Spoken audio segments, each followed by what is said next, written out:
बोलिए श्री प्राणनाथ प्यारे की जय, श्री सतगुरु महाराज जी की जय, श्री पन्ना धाम की जय, सर्व सुंदर साथ की जय। बंदो सतगुरु चरण को करो सुप्रेम प्रणाम, अशुभ हरण मंगल करण चंद्र नाम। नाथ सतगुरु परम विनय करो प्रणाम, उभय कट कपाट जिनके नाम। श्री राम रतन सतगुरु मेरे काटो सकल कले, चरणों में करो वंदना करो प्रवेश। श्री कालीनाथ निर्मूल पति सिर में राज शुभना, तेज को पल पल करो प्रणाम, पल पल करो प्रणाम। बोले श्री कालीनाथ प्यारे की जय, श्री सतगुरु महाराज जी की जय। सभी सुंदर साथ के चरणों में कोटि कोटि प्रेम प्रणाम जी। सुंदर साथ जी, अब हम चलते हैं प्रकरण 3 की है, परिक्रमा ग्रंथ का प्रकरण नंबर 3। चौपाई हमारी हो गई थी 108 जी। अब चलेंगे 109 चौपाई। श्री राज चाकले आए, श्री श्यामा जी संग सुहाए, श्री राज पखाले हाथ, श्री श्यामा जी भी साथ, श्री श्यामा जी भी साथ। तो सुंदर साथ जी, सतगुरु महाराज जी कहाँ का वर्णन करें? हमारी अष्टपहर लीला का। तो अष्टपहर लीला का वर्णन होते होते अब कहाँ चल रही है? हमारी दूसरे प्रहर की लीला।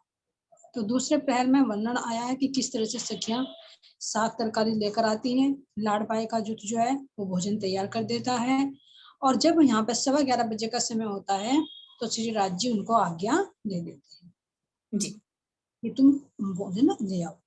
तो अब यहाँ पर सखियां कैसे कैसे सेवा करती हैं कि श्री राज चाकले, जो सखियों ने चाकले बिछाए हैं, है ना, चौकियां रखी हैं, तो उन पर श्री राज जी आकर विराजमान होते हैं। और अब क्या कह रहे हैं? संग श्यामा जी संग, श्री श्यामा जी भी संग में आते हैं। देखिए, जहां पर चित्त रूपी परमात्मा होंगे वहां पर आनंद क्यों नहीं होगा? क्योंकि आनंद तो परमात्मा का अभिन्न अंग है, इसीलिए तो सत चिद और आनंद है। तो जहां पर चैतन्य रूप में राज जी महाराज जी, वहां पर आनंद उनके साथ में, अलग नहीं। तो जो सुख चित्त को मिलता है वही आनंद को मिलता है। तो आनंद ही जब क्रिया करती है तभी तो चेतना को भी सुख मिलता है। जैसे यहाँ पर देखे कि इंद्रिया क्रिया करती है तभी तो चेतना को सुख दुख की अनुभूति होती है, अगर ये इंद्रिया कार्य ना करे। तो इसी तरह से चित्त से प्रकट हुआ आनंद श्यामा जी, और श्यामा जी की जो हम 12,000 हुए, जब हम क्रियाशील होते हैं तो इस क्रिया से सबको आनंद प्राप्त होता है। तो श्री श्यामा जी संग सोहाए, श्री राज पखाले हाथ, श्री श्यामा जी भी साथ। तो राज जी महाराज जी को क्या करा जाता है? हाथ धुलवाया जाता है। अब ये हाथ धुलवाने, यहाँ की भाषा में कहा कि हाथ धोने के लिए क्या किया जाता है? पहले भोजन आरोगने से पहले हाथ धोए जाते हैं ताकि कोई गंदगी हो वो दूर हो, है ना, अंदर गंदगी। लेकिन परम धाम में तो कोई गंदगी नहीं है। फिर कैसे हाथ धुलवाना? वही जो धाम धनी को आरोगने के लिए जा रहे हैं, धाम धनी उसे इस्तेमाल करे, उसको ग्रहण करे हमारी क्रियाओं को, तो वो प्रेम रूपी जल से हाथ धुलवा। हाथ को कहीं कहीं पर शुद्धता का भी वर्णन किया गया। तो ये क्या है? धाम धनी के अंदर जो रस है उस रस का और प्रकटीकरण होता है, जिसको हाथ धुलवाना कहा जा रहा है यहाँ की बात है। तो अब क्या कह रहे हैं? श्री श्यामा जी भी साथ। तो श्री श्यामा जी के भी हाथ धुलवा जाते हैं, राज जी महाराज जी के भी हाथ धुलवा जाते हैं। कौन धुलवाती है? हम सखिया। तो कैसे? मेरे धाम देने की जो करनी है उस करनी से रस ही रस पर टपकता है जी। तो जल कौन सा है यहाँ? ऐसे 5 तत्वों का जल थोड़ी है, वो प्रेम रूपी जल है। तो उस प्रेम रूपी जल से वो क्रिया और ओतप्रोत होती है। जो राज्य महाराज जी भी अपने हाथ धोते हैं, श्यामा जी भी हाथ धोती हैं, और हम रूहे भी हाथ धोते हैं, तो वो प्रेम रूपी जल और ज्यादा प्रवाहित होने लगता है। सैया दौड़ दौड़ के जावे, आरोगना की वस्ता लावे, मेवा अन्ना साग मिठाई कविद सामग्री ले। जब यहाँ पर सारी सखियां हम सेवा में संलग्न हो जाती हैं, लाड़बाई का जो भोजन तैयार कर रहा है, दूसरे जुट की सखियां उन सीढ़ियों से ठुमक ठुमक कर लटक मटक कर कैसी चाल चलकर एक दूसरे से छीनती झपटती हुई कैसे राज्य तक वो आरोगने की सामग्री को लेकर आती है। और सखियां कोई चाकले बिछाई, किसी ने चौकी बिछाई है ना, किसी ने चुल्लू कराया, इस तरह से सारी क्या कर रही है, सेवा में संलग्न। तो इसलिए यहाँ वर्णन कर रहे हैं कि सैया दौड़ दौड़ के जावे। यहाँ पर सखियां दौड़ दौड़ कर जाती है, कहाँ जाती है, प्रथम भूमिका की रसोई में और आरोगना की वस्त्र में। जो सखियों ने अपने अपने आरोगने के लिए, धाम देने के लिए व्यंजन बना रखे हैं, उन अपने अपने व्यंजनों को लेकर आते। अब आरोगना की अवस्था क्या है, देखिए पहले भी बताया है कि वहां की मेवा मिठाइयां क्या है, सब हम आत्माओं के अंदर के वे गुण हैं जिनको धामधनी स्वीकार करते हैं। यहाँ के विकारों को थोड़े स्वीकार करेंगे। आत्मा के अंदर जो गुण है, जैसे उज्ज्वलता है, उस उज्ज्वलता में मिठास है, तो वही उज्ज्वलता से सफेद बर्फी तो बन जाए। जी जी जी। उसमें मावा डलेगा, दूध बिल्कुल प्योर साफ, जो दूध को भी बिल्कुल उसके अंदर जरा से भी पानी नहीं रहता, उसको भी नष्ट कर दिया जाता है जलाकर। तो यानी जब आत्मा के अंदर माया का जरा सा लेश मात्र भी ना रहे, तो वही तो प्योर दूध का भी प्योर बन जाएगा। और उसमें उज्ज्वलता डाल दे, उसमें मिठास डाल दे, मधु सागर का अंश ले ले, नूर सागर का अंश ले ले, तो बनकर क्यों नहीं वो मिठाई बने। जी जी। सब रंगों की मिठाई, सब स्वाद की मिठाई, ये सब आत्माओं के अंदर के जो गुण हैं बाहर प्रकट होते हैं, तो वे ही मिठाइयों का रूप ले लेते हैं। सब कैसे हैं, नूरी हैं, चेतन है। स्वतः मिठाई बनानी नहीं पड़ती, वो स्वतः आत्मा के अंदर से निकलती रहती, बनती रहती। तो इसलिए कह रहे हैं कि मेवा अन्ना साक मिठाई कविद सामग्री ले। यहाँ पर मेवा अन्न है ना, अनेक प्रकार के मेवे, अन्न के तरह तरह के व्यंजन। हम देखिए कितनी तरह के तो मेवे जो अपने वनों में से हम लाते, चांदनी पर भी है ना, अनवन में भी है, और तुम्हारे साथ वनों में भी है, कुंज निकुंज के अंदर भी मेवे भी हैं। सब जगह जैसे चाहे वैसी सुविधा मिल जाती है। तो कई तरह के तो मेवे, अन्न के तरह तरह के व्यंजन जो अन्न से बनते हैं, जैसे खीर हो गई, पूड़ी हो गई, है ना, पकौड़ी हो गई, चाहे जितने चीज बना, पराठे बना ले, कचौड़ी बना ले, अन्न से कितनी सारी चीजें बनी। हाँ। तो अन्न वन में से आएंगी। और ये तो शायद पीछे हो चुका था जब रिकॉर्डिंग नहीं हो रही थी, किस तरह से सब सखियों ने अपने अपने मनचाहे व्यंजन धामधनी के लिए बनाए थे। हाँ जी, बनाए थे। कोई जूस लाई बनाकर, कोई हलवा लाई बनाकर, कोई जलेबी लाई बनाकर, कोई जल लाई अचवाने के लिए, कोई बर्फी लाई, कोई साग लाई। ये सब क्या है, ये सब आत्माओं के अंदर के गुण हैं जो ये अपने धामधनी पर लुटाती है। तो इस तरह से कह रहे कि अन्न यानी जो सार है, उससे बनने वाली वस्तुएं बना बना कर लाती है स्वादिष्ट व्यंजन। सब्जियां, अनेक तरह की सब्जियां, कैसे मूली की भुर्जी हुई, है ना, और मूली के पराठे हुए, और या तुम्हारी मेथी हुई, साग हुआ, पालक हुआ, कितनी चीजें हैं। ये सब कैसी है, नूरमयी है। जब आत्माओं की इच्छा होती है तो ये स्वतः ही तैयार हो जाती, कह रहे कि करना नहीं पड़ता, लेकिन फिर भी सखियों को सेवा भाव, उसके अंदर और रस डल जाता है जब आत्माएं अपने प्रियतम के लिए इस तरह से आरोगने की वस्तुएं बनाती है। तो विभिन्न तरह के साग तरकारियां बनाती हैं, कुछ सूखी सब्जी, कुछ गीली सब्जी, कोई रसीली सब्जी, कोई मिक्स सब्जी, है ना, कितने तरह की। जी। जैसे जैसे रूह के अंदर वो गुण है, तो वो वैसी ही सब्जी बना दे। उज्ज्वलता आएगी तो वो सफेद रंग की जैसे मूली हो जाएगी, उसके साथ में हरा रंग दधी सागर मिल जाएगा। टमाटर होगा तो वो टमाटर लाल रंग का बिल्कुल शोभा का सागर उस रूह के अंदर सिमटा रहेगा, और फिर उसी को बाहर स्वादिष्ट करके धामधनी को परोसे। तो इस तरह से जितने भी देखे कि हर एक चीज का अगर अंदर से वास्तव में बातनी रूप से देखे, तो आरोगने की लीला भी पूरी नहीं होगी। जी जी जी। अगर जितने भी यहाँ पर साग तरकारी है, अन्न है, अगर इनका सार बातुनी देखे तो ये भी पूरा नहीं होगा, इसीलिए कह रहे कि सब तरह।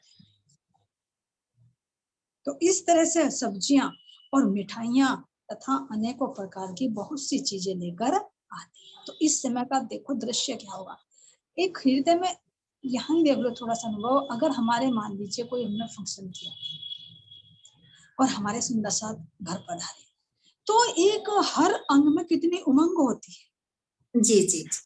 जो विचार नहीं आते, बुद्धि भी मन भी कितनी तीव्र गति से विचार करता रहता है। अरे सुंदर साथ के लिए मैं ये भी कर दूं, अरे ये भी कर दूं, अरे कमी ना रह जाए, मैं मट्ठा भी बना दूं, है ना, अरे बाद में कॉफी चाय कॉफी भी होनी चाहिए, है ना। कितने मतलब कितने विचार उठे और हर एक अंग में कितनी उल्लास रहेगी कि मेरे सुंदर साथ घर पधारे हैं, मैं कैसे इनकी सेवा करूं ताकि इन्हें ज्यादा से ज्यादा सुख प्राप्त हो। तो यहाँ एक सुंदर साथ का नाम सुनते कैसे अंग उल्लसित होते हैं। तो एक इसका अनुभव करिए कि परम धाम में तो हम अद्वैत हैं। जी जी तो जब द्वैत में इतने भाव आते, इतनी उमंग उड़ उड़ कर आती है, तो ये देखिए अद्वैत भूमिका में हमारे अंदर कितना उल्लास होगा। यहाँ तो एक दूसरे से छीन लेते थोड़ा सा डर रहेगा, अरे कभी मैं मजाक में कुछ कह दूं बुरा ना मान जाए, है ना, जी क्योंकि जी होता है क्रोध में हो या प्रेम के अंदर हो, जो नहीं कहना होता है। होता वो बात भी कह जाते हैं। तो आनंद की मस्ती में यहाँ तो थोड़ा सा ही रहेगा, मैंने ये बात कह दी तो कहीं बुरा ना मान जाए, अरे मैंने इसे छीन ली तो कहीं से ये ना हो जाए कि राज्य की सेवा खुद खुद करना चाह रही, ये भी रहेगा, अरे मेरे घर आई मुझे कैसे करूं। लेकिन ये सारे बंधन तो प्रधान में है ही नहीं कि मेरे घर आई, सबका घर है, कोई वहां पे बुरा भी नहीं मानना है कि रोष ना कहूं कि नहीं, कहीं रोष भी नहीं आता, क्रोध भी नहीं आता। तो ऐसी मस्ती में ऐसे माहौल में देखिए हम जो नहीं करनी होती ना शैतानी वो भी करते हैं।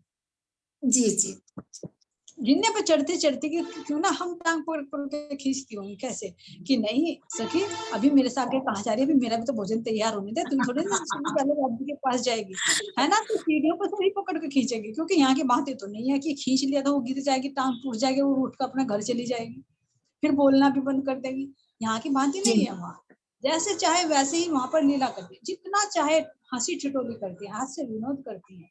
तो उस मस्ती का एक अनुभव करके देखिए कि हम अपनी मस्ती में कितने मस्त रहते होंगे, ना गिरने का डर, ना मरने का डर, ना किसी के बुरा मानने का डर, कितने हास विलास की स्थिति होगी। सब चेतन ये भी नहीं है कि भाई यहाँ नमक मिर्च ज्यादा हो जाएंगे तो थोड़ा सा डर है, लेकिन वहां तो जब चाहे जितना नमक चाहिएगा नमक भी उतना ही डलेगा। हरी मिर्ची भी जितनी तीखी लगेगी इतनी ही लगेगी, ज्यादा नहीं लगेगी। अगर हाँ धाम धनी कभी कभी कर दे हंसी मजाक के सखी मिर्ची खा रही है तो मिर्ची का स्वाद ज्यादा ज्यादा चटपटा कर दू, क्यों ना आज मैं इनको, तो वो जो शी करती है तो दूसरी सखी भी करती है, लेकिन उस मिर्ची के अंदर एक खा रही है दूसरी खा रही, अरे इसमें तो चरचरी नहीं है, लेकिन ये जी नहीं पता कि वो मिर्ची के रूप में धाम धनी ही आनंद की ठिठोली कर रहे हैं उस सखी के साथ। तो इस तरह से कम ज्यादा नहीं होता, सब अपने हिसाब में होता है, लेकिन धामधनी जब हंसी ठिठोली करना चाहते हैं तो उस स्वाद को वो और बढ़ा देते हैं। तो इस समय यहाँ पर हम इस तरह की अनंत प्रेममय क्रीड़ाएं करते रहते हैं। कह रहे हैं कि भूख प्यास नहीं है, लेकिन नूर ही नूर से खेल रहा है, नूर की ही सारी वस्तुएं हैं, नूर से ही सब पूरा का पूरा वातावरण आच्छादित हो रहा है। ऐसे नूरमय धाम में हम कैसे रमण करते थे। तो इसलिए कह रहे अब एक ले चली साख कटोरी तापे छीन ले चली। एक दूसरी सखी ने साग बनाया है ना, युगल स्वरूप को खिलाने के लिए सखी जब सब्जियों की कटोरी लेकर चलती है, किसी सखी ने आलू गोभी बनाई, किसी ने छोले बनाए, किसी ने साग पालक बनाया, है ना, किसी ने आलू टमाटर बनाए, किसी ने भुजी बनाई, किसी ने मिक्स सब्जी बनाई। जैसे जैसे भाव आत्माओं के अंदर आएंगे ऐसे ऐसे उन्होंने सब्जी और ले लेकर चली। अब जी एक ले चली, एक तो रसोई में से चली चल के जा रही है वो। अब दूसरी सखी तीसरी भूमिका से आ रही थी, उसने सोचा अरे मैं यहाँ से पहले भूमि पर जाऊंगी और इतना तो ये जाकर धनी को खिला देगी, क्यों ना इससे पहले मैं ही अपने धनी को खिलाऊं। तो जब उसके अंदर भाव आया तो उसने जैसे रसोई में से निकली उस पर से सीढ़ियों पर तुरंत छीन और अपने आप सीढ़ियों के द्वारा चढ़ गई। अब ऊपर से फिर आ रही है तीसरी सखी, उसने सोचा रही है इससे छीन कर लेकर चलिए, इसे ही क्यों मौका दूं मैं, जब ये जी मुझसे छीन लाई, तो वो दूसरी उस पर छीन लेती है। अब तीसरी खड़ी है तीसरी भूमिका, वो उससे छीन लेती है। चौथी खड़ी है 28 स्तंभ के चौक में, वो 28 स्तंभ के चौक में उससे छीन लेती है, और छीन कर जो सबसे लास्ट में चली थी वो सबसे पहले धामधनी को खिला दी, है ना। तो इस तरह से यहाँ कह रहे कि एक छीन कर दूसरी उसको छीन लेती है। एक ले चली साग कटोरी तापे छीन ले चली दूसरी, उससे दूसरी ने छीन लिया। और वो क्या कह रहे तीन थे छोट ले चली, उससे जी भी जी तीसरी ने छीन लिया, और चौथी वहां पे ले दो। चौथी उससे भी ऊपर लेकर दौड़ पड़े। तो इस तरह से धामधनी को जब कहते हैं और आकर फिर वो सखी कहती है वाला जी कौन सी सखी ने सबसे पहले जिमाया? अब इसने, ये तो सबसे बाद में गई थी। तो पूछ रहे धामधनी कहाँ गई थी? तो बाद में पिया जी मैं ना बहुत तेजी से इनकी तरह थोड़ी ना सुस्ती रहती हूँ, मैं तो बहुत जल्दी जाती हूँ। लेकिन वो जो सखी थी पैतम भूम पर, वो आकर बताती है बालाजी मैं सबसे पहले सेवा के लिए गई थी, लेकिन मैं लेट क्यों हुई? बालाजी को तो पता है, लेकिन आनंद के लिए पूछती है तू लेट क्यों हुई? तू तो सबसे पहले गई थी। मैं सुस्ती नहीं हूँ, लेकिन इन्होंने मेरे से छीन लिया है। तो धामधनी जब कहते हैं अच्छा जो चीटिंग की है ना, तो मुझे पता चल गया कहाँ से छीन कर लाए। 28 स्तंभ के चौक से लेकर और सीधी पड़साल में आ गई, तो कितनी जल्दी आई। जी और जी जो रसोई लेकर चली थी वो तो सबसे लास्ट में आएगी। तो इस तरह से सब जितने भी छीनते हैं सबके अंदर ये हंसी विनोद की लीलाएं होती हैं। किसी को कोई रोष नहीं होता, बल्कि क्या करते हैं हंसी ठिठोली करते हैं। कि दूसरी कहेगी कि मैंने कहा छीना, तू मेरे से कोई कमजोर है ना? तो कोई कहती कोई बात नहीं कल दिखाऊंगी, कि हाँ चल कल दिखाना, कैसे छीनने की मेरे से, कल मैं जोर दिखाऊंगी। तो जब छीनती हैं तो एक दूसरे का सही पूछे तो बल आजमाया जाता है वहां पर भी, जैसे पशु पक्षी करते हैं ना, ऐसे सखिया भी एक दूसरे पर बल दिखाती हैं कि देखो तू धनी से ले लेगी या नहीं ले लेगी। वही भाव यहाँ इस काल माया के ब्रह्मांड में होगा, लेकिन यहाँ क्या हो जाता है ईर्ष्या भाव आ जाता है तो भाव कि मैं भी अपने धनी की सेवा करूं, अरे ये सखी कर रही तो मैं भी करूं। लेकिन यहाँ क्या आ जाता है करने वाले के अंदर अभिमान आ जाता है, और जिसको मौका नहीं मिलता उसके अंदर उदासी छा जाती है। तो यही तो बात उन्होंने कहा था जब पन्ना जी में छत्रसाल जी महाराज जी ने कहा था कि इतने साल हो गए ये खर्च कहाँ से आ रहा है, ये तो राजा जी राम भाई राजन भाई भेजते हैं मेड़ता से, और मेरे धनी इतने दिन से मेरे पास थे, लेकिन मैंने खर्च वहन नहीं किया। जी तो जी ये खर्च मैं लेना चाहता हूँ, ये जिम्मेदारी। लेकिन यहाँ पर भी क्या कहा कि अच्छा इतना तेरा मेरा हो गया यहाँ पर, क्या धनी उसका नहीं है, तुम्हारा ही धनी है। जी इस तरह के कहा कई प्रसंग आते हैं जब धामधनी कहते हैं कि सुंदर साथ की जो खींचातानी है ना सेवा में भी, ये भी मुझे लगे दुख देने। दुख देने। क्यों दुख देने? अरे परम धाम में जब तुम छीनती थी, झपटती थी, भागती थी, दौड़ती थी, कोई रोष नहीं था। एक लेकर आई तो उसके अंदर मान भी नहीं था, एक प्रेम का तो था, लेकिन विकारित मैं नहीं। और यहाँ आकर कैसे द्वैत भाव में आ गए कि सेवा तू क्यों कर रही, मैं ही करूंगी, आता है। अगर मैंने ज्यादा सेवा कर ली तो क्या कहेंगे, अरे नहीं इसके बस की ना सेवा करनी, मैं सेवा कर रही हूँ, मैं इतना दान दे देती हूँ मंदिर में, मैं इतने घंटे ध्यान कर लेती हूँ, मैं इतनी वाणी पढ़ लेती हूँ, हर चीज में अहंकार आ जाएगा। और तो और यहाँ तक भी आ जाएगा, अगर सुंदर साथ के यहाँ किसी के गए और कोई गरीब है, उसने अगर एक सब्जी और पूरी बना दी और दूसरे ने 2-3 पूरी सब्जी बना दी, तो उसके अंदर अहंकार आ जाएगा, अरे इसके यहाँ गई थी इसने तो एक सब्जी बनाई, और जी देख जी मेरे यहाँ ना सुंदर साथ मैंने देख 3-3 सब्जियां बनाई, तो उसके अंदर भी अभिमान। तो महाराज जी कह रहे कि ये भी लगे मुझे दुख देने। बहुत सारे पर्सन ऐसे महाराज जी ने दिखाए। तो ये जो खींचातानी होती है ना सेवा के लिए, इसमें भी महाराज जी को दुख होता है, और सबसे बड़ा दुख जब होता है जब अहंकार घर कर जाता है। ये तो उन्होंने द्वापर में भी हमें दिखाया श्री कृष्ण जी के लीलाओं से, कि उन्होंने विदुर के वो खाए थे साग, और दुर्योधन के जो 56 भोग थे जो अहंकार से युक्त थे उनको त्याग दिया था, जी जी है ना? इसी तरह से देखो पन्ना जी में महाराज जी ने कहा कि सब अच्छे अच्छे भोजन लेकर आ रहे हैं, अच्छी अच्छी मिठाइयां, लेकिन एक बुढ़िया माई चने लेकर आई, वो चनों को दबाव बैठी। मुझसे शर्म आ रही देखे कि मतलब इतने अच्छे अच्छे व्यंजन आ रहे हैं और मैं अपने बालाजी को कैसे चने दिखाऊं।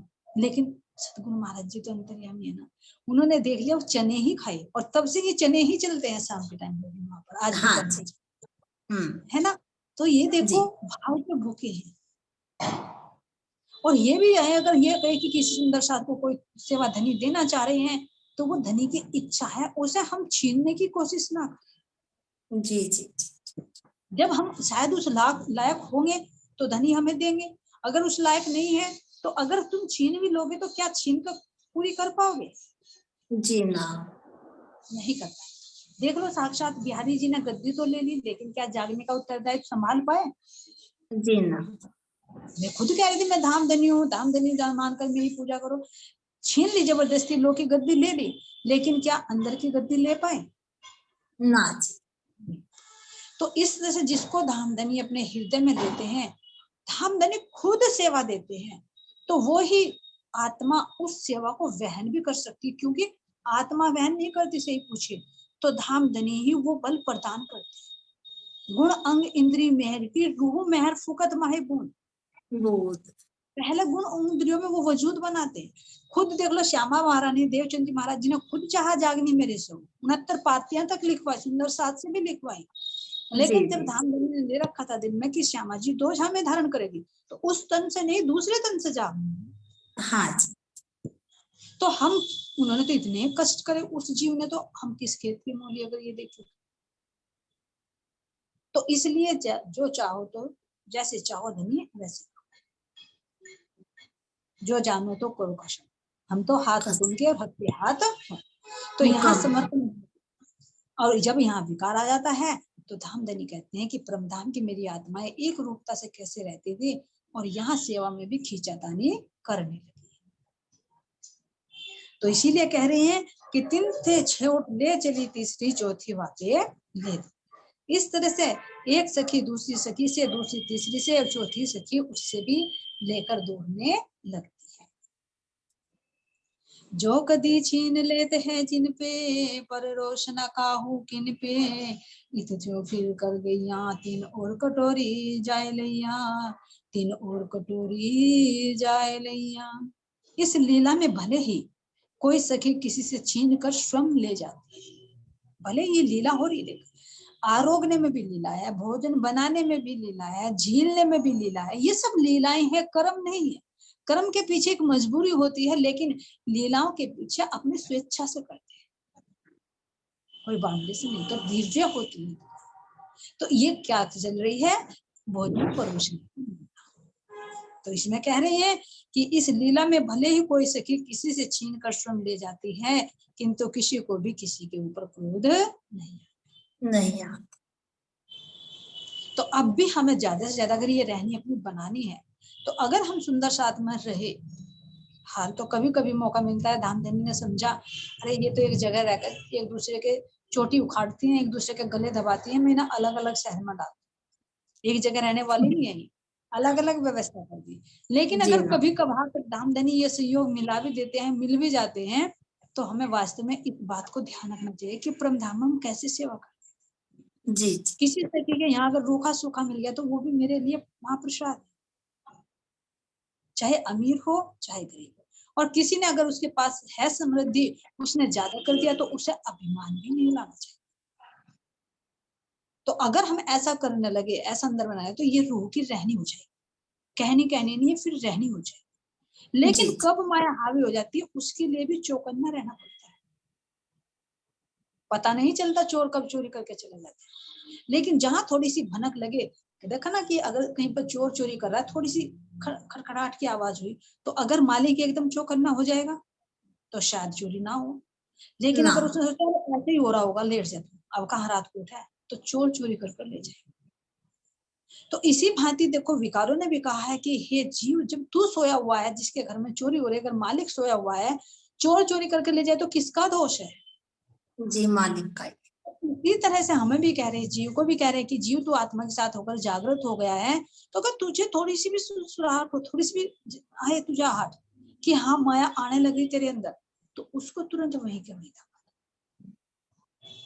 अगर थोड़ा सी भी मैं आई, चाहे सेवा की हो, चाहे अच्छे व्यंजन बनाने की हो, चाहे राज्य के बागा वस्त्र बनाने की हो, चाहे सुंदर साथ की सेवा की हो, कैसा भी हो, नहीं तो ये अहंकार इतना है कि सब करे कराए पर पानी फेर देता है। इसीलिए सबसे लास्ट में रखा महाराज जी इसको, काम क्रोध लोभ मोह अहंकार। क्यों रखा लास्ट में? क्योंकि यो सबसे बाद में आता है, करे कराए पर पानी फेर जाता है। हाँ जी, इतनी बड़ी तुम दिन रात सेवा कर लो, तुमने अखंड पाठ लगा दिया, अखंड पाठ लगाने के बाद सबसे बाद में आएगा अंकल, अरे मैंने अखंड पाठ लगाया, मैंने तो इतनी चौपाइयां करी, जी जी, अरे मैंने इतने मंदिरों में परायण रख दिया, वहां पर भी मैंने 51 रुपए दिए, वहां पर भी दिए, वहां पर भी दिए, क्या हुआ? सारे कराए करा दे। बाद में आता है, इसीलिए बाद में ही रखा गया इसको अहंकार। तो इसलिए महाराज जी बार बार चौकन्ना कर रहे हैं कि हम तुम्हें अलर्ट रहना है, जागरूक। लेकिन हम जागरूक नहीं रहते। देखो बॉर्डर पे सैनिक है, कितने अलर्ट रहते हैं, अगर वे अलर्ट न रहे तो घुस जाएंगे, सीमा पार करके घुस जाएंगे, हमला कर देंगे, तो फिर सबका नुकसान होगा ना। तो इसी तरह से हमें भी कहा चौकन्ना रखें। और ये तो सैनिकों की बात है, तुम ये देखो हम तो अपनी चार दीवारी में सुरक्षित अपने घर पर आराम से बैठ भी जाते हैं, आराम से खा भी लेते हैं, आराम से सहन भी कर लेते हैं। लेकिन तुम जीव जंतुओं को देखना जंगल, है ना, वे किस तरह से भोजन के लिए भी, भोजन की तलाश में इधर उधर घूमते रहते हैं, लेकिन हर समय ये रहेगा, अरे कोई मेरे शिकार ना कर ले। पानी पीते पीते भी थोड़ी सी भी आहट होगी, पता नहीं मगरमच्छ उस जल के अंदर उसे वहीं का वहीं दबोच ले, तो उस समय भी वो चौकन्ना रहता है। हिरन है, कहीं पर घास खाता है या कोई जानवर है इधर उधर अपने भोजन की तलाश में, पानी की तलाश में जाता है, तो वो हर समय चौकन्ना रहता है, और फिर भी वो सुरक्षित नहीं है। अगर भागे, बच भी गया, भागा भी, लेकिन जरूरी थोड़ी वो बच जाए, घायल करके छूट जाए। अब देखो उसको कितना दुख सहन करना पड़ेगा। यहाँ तो जरा सी चोट लग जाए, तुम पट्टी बंधवाने चल देंगे, लेकिन बहुत से जानवर तो ऐसे हैं जो एक दूसरे का शिकार करते हैं, उसको बच भी जाए, बचने की तो कोशिश करेगा, लेकिन घायल होगा तो मरने से भी बदतर हो जाएगा। जी जी। कौन उसको मलहम पट्टी लगाएगा, कौन उसको दवाई देगा, उसको कितना दर्द, कितना घाव सहन करना पड़ेगा, एक अनुभव तो करे। तो ऐसी ऐसी योनियों में तो हम भी रहे होंगे। हाँ जी, रहे। तो अब महाराज जी ने विवेक दिया है कि ये मेरे को, हे खागरू जीव, अब तो तू कुछ शुद्धि कर, या फिर तुझे 84 में जाना है, और ये विकार क्या हमें 84 में ले जाने। तो ये हर समय चौकन्ने रहते, चौकन्ने रहते रहते भी क्या करते हैं, फिर भी इनका हमला हो जाता है, फिर भी अपनी जान गंवा बैठते। तो ये देखो, वे सोते समय भी चौकन्ने, खाते पीते भी चौकन्ने, कहीं विचरण करते हुए भी चौकन्ने। अगर तुम्हें खुले में छोड़ दिया जाए तो तुम कैसे करोगे, अनुभव करके देखो, उनकी जगह अपने आप को रख कर देखो, तो कभी भी तुम सेफ नहीं महसूस करोगे। यहाँ तो घरों में इतने लोग लगा लेते हैं, मोमटी में भी लोग लगा, बाहर भी लोग लगा, कमरे में भी लोग लगा, आराम से बैठ, लेकिन और योनियों में कहाँ उन्हें वो मिलता है कि भाई वे सुरक्षित है ना। खुले में बहुत से पक्षियों को रात बितानी पड़ती है, और वहां पर दूसरे भी जानवर विचरण करते हैं। अब बचाव के लिए तो नहीं कि तुम दूसरों को पुकारा, कोई हेल्प के लिए कोई आएगा भी नहीं। जैसे कल के ही परसों के प्रसंग में था कि उस समय कौन तुम्हारा साथ देगा, हाँ सब अपनी जान बचा बचा कर भागेंगे। जो तुम्हारे चाहे माता है, जिस माँ से तुमने जन्म लिया वो भी साथ में है, तो वो भी अपनी जान बचाने के लिए भागेगी। जी जी जी। तो कौन किसका साथ देगा। तो ये कितने भय में जीते हैं, और परम धाम के हमारे पशु पक्षी कितने आनंद में रहते हैं। वहां आनंद की विवाह है, और यहाँ भय की, लोभ की, मोह की, क्रोध की, इस तरह से ज्वालाएं जलती है। तो इस तरह से हमें देखना है कि ये सब कितने चौकन्ने रहते हैं, तो हम क्यों ना रहेंगे। तो जब इतने चौकन्ने रहेंगे तो हमारे ऊपर माया का आवरण आएगा तो जरूर, लेकिन वो ठहरेगा नहीं। अगर ठहर गया तो फिर क्या है, अंधकार। तो इस तरह से हमें चौकन्ने रहना है कि, और यही ध्यान रखना है कि हमारे परम धाम की रहनी क्या है। क्यों बताया महाराज जी ने कि तुम्हें ऐसे ऐसे करना। हमारे परम धाम की जो रहनी है, हमें उसको अपने व्यवहार में थोड़ा थोड़ा ढालना है, और जब थोड़ा थोड़ा हम डेली करने लगेंगे तो फिर क्या होता है, आदत बन जाती है। जी जी। तो इसलिए क्या कह रहे हैं, ये हमारी रहने की स्थिति बता रहे हैं। तीन ते छोड़ ले चली तीसरी चौथी वापे ले दोली, जो कदी छीन है थे, जो कदी छीन लेते है जिन पे, पर रोज ना काहू किन पे, इत थे जो फिर कर गईया तीन और कटोरी जाए लैया। इस लीला में भले ही कोई सखी किसी छीन कर श्रम ले जाती है, किंतु किसी को भी किसी के ऊपर क्रोध।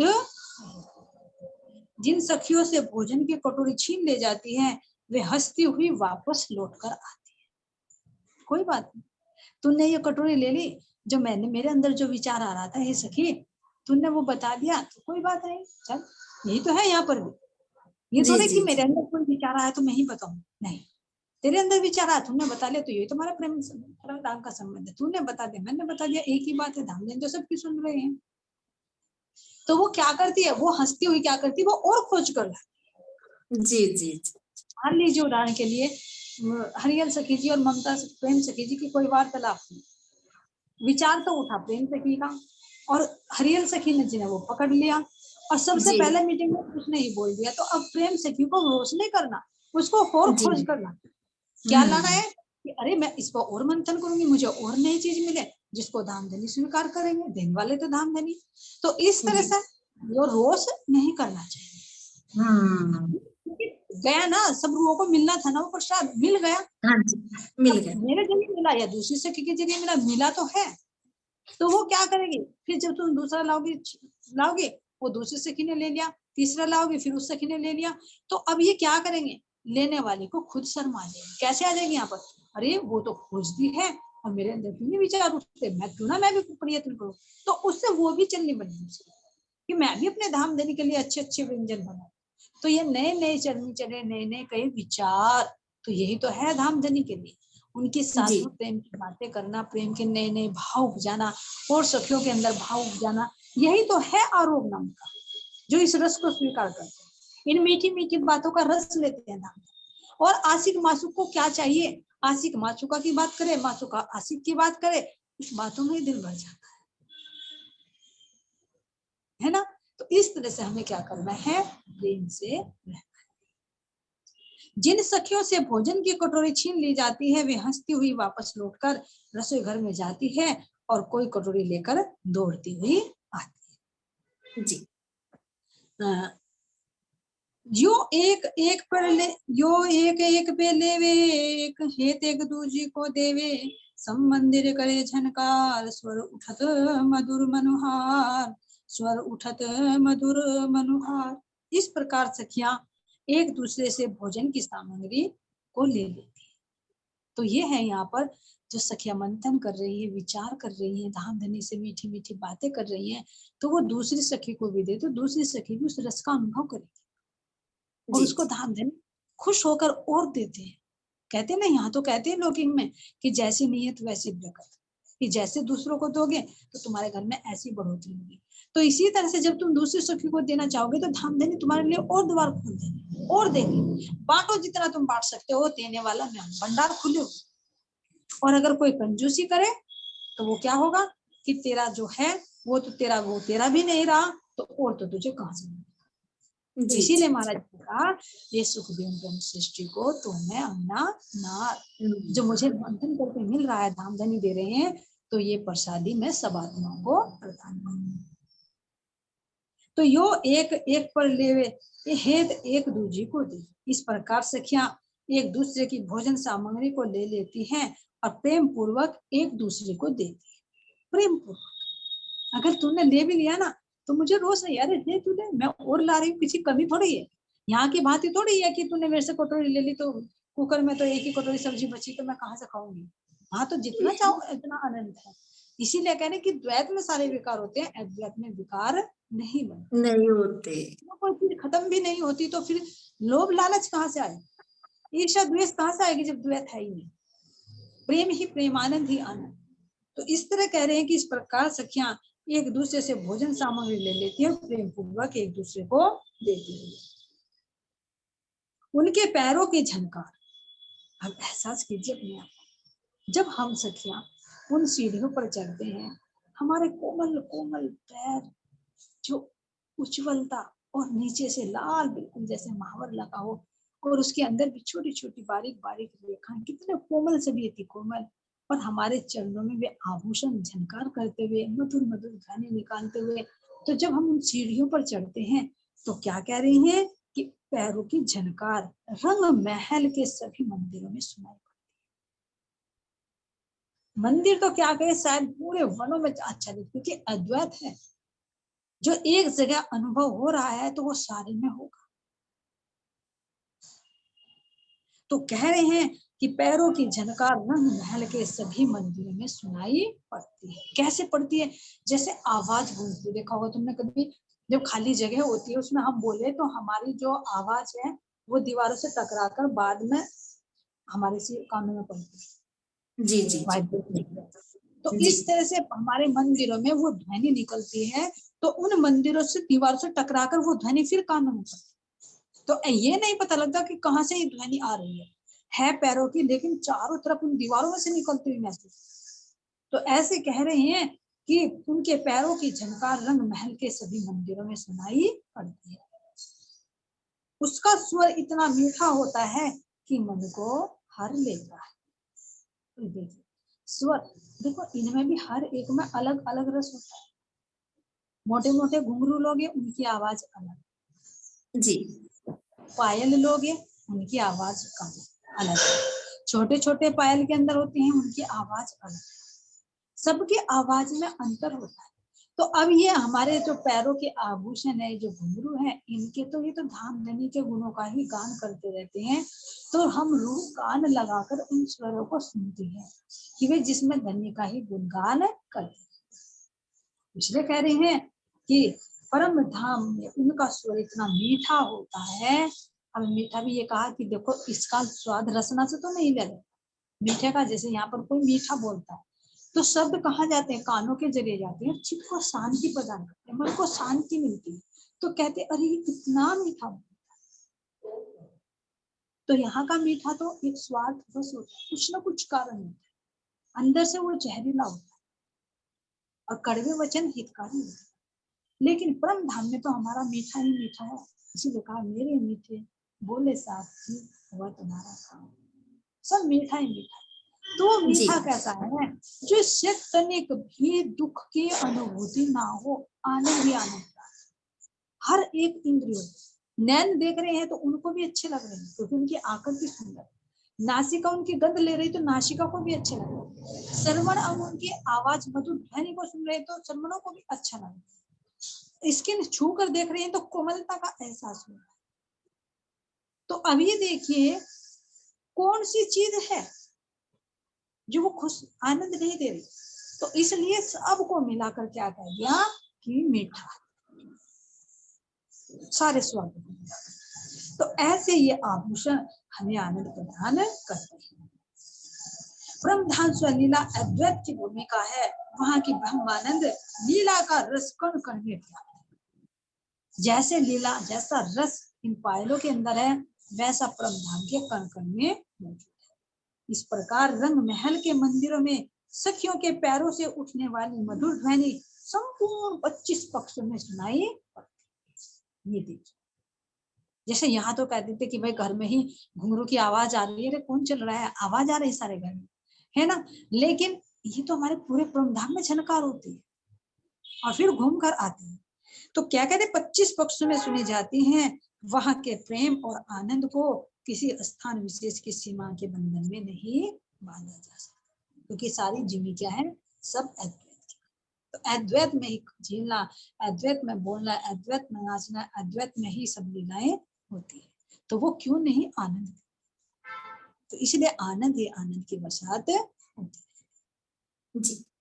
ये हो गई 113 चौपाई। यो एक एक पलेवे हेत एक दूजी को देवे, संबंधिर करे झनकार स्वर उठत मधुर मनुहार, स्वर उठत मधुर मनुहार। बोले श्री प्राणनाथ प्यारे की जय, श्री सतगुरु महाराज की जय, श्री पन्ना धाम की जय। सर्व सुंदर सा